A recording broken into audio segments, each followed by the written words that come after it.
तो पहले तो मैं आपको बताऊंगा क्रांति का मतलब क्या होता है। क्रांति, रेवोल्यूशन,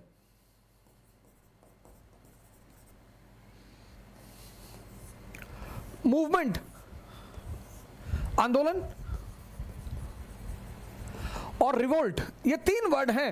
विद्रोह, इन तीनों में फर्क क्या है?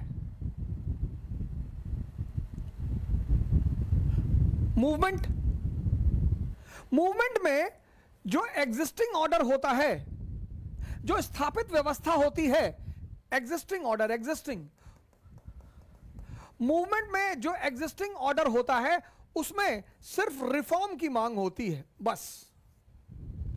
जब भी स्थापित व्यवस्था में सुधार की मांग हो, जब भी एग्जिस्टिंग ऑर्डर में रिफॉर्म की बात हो, तो वो हुआ आंदोलन। आप कहोगे एग्जाम्पल, वर्ण व्यवस्था, 6ठी शताब्दी का धार्मिक आंदोलन, 6th सेंचुरी का रिलीजियस मूवमेंट, बुद्धा, महावीरा। ये वर्ण व्यवस्था के अंत की बात नहीं कहते, ये नहीं कहते वर्ण व्यवस्था खत्म कर दो, नहीं, ये कहते हैं कि वर्ण व्यवस्था में सुधार कर दो। तो ब्राह्मणवादी जो वर्ण व्यवस्था है वो जन्म के आधार पर है, ये कहते नहीं, वर्ण व्यवस्था को, वर्णा जो सिस्टम है इसको कर्म के आधार पर कर दो।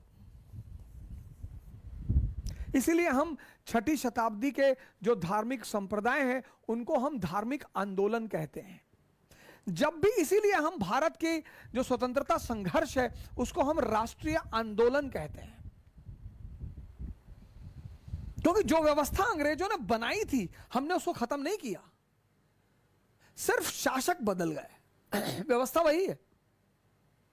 यह होता है आंदोलन। पुरानी व्यवस्था में सुधार की मांग। तो फिर रेवोल्यूशन क्या है? एग्जिस्टिंग ऑर्डर, जो पुरानी व्यवस्था है उसका एंड, खत्म, और नई व्यवस्था की शुरुआत, न्यू ऑर्डर। पुरानी व्यवस्था का अंत, नई व्यवस्था की शुरुआत। मतलब French revolution 1789, end of the status of monarchy, राजशाही का जो महत्व है वो खत्म हो गया। फिर क्या शुरू हो गया? पार्लियामेंट्री फॉर्म ऑफ गवर्नमेंट, संसदीय प्रणाली। यह है क्रांति। पुरानी व्यवस्था का अंत, नई व्यवस्था की शुरुआत, end of old order, beginning of new order. Revolt क्या है?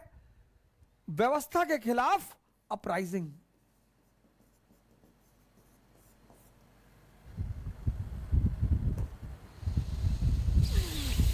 किसी व्यवस्था से असंतुष्ट होकर उसके खिलाफ खड़े हो जाना।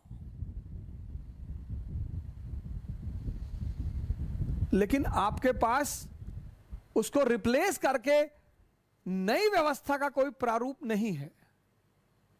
जैसे 1857 में विद्रोह हुआ, तो विद्रोह तो किया इन्होंने, कंपनी को, सत्ता को उखाड़ने की कोशिश की, लेकिन इनके पास कोई नया विकल्प नहीं था। ये वही पुरानी सड़ी गरी परंपरा जो चली आ रही थी, जो मर चुकी थी, उसको फिर से जिंदा कर, ये मुर्दों को फिर जिंदा करना चाहते थे, वो होता ही नहीं।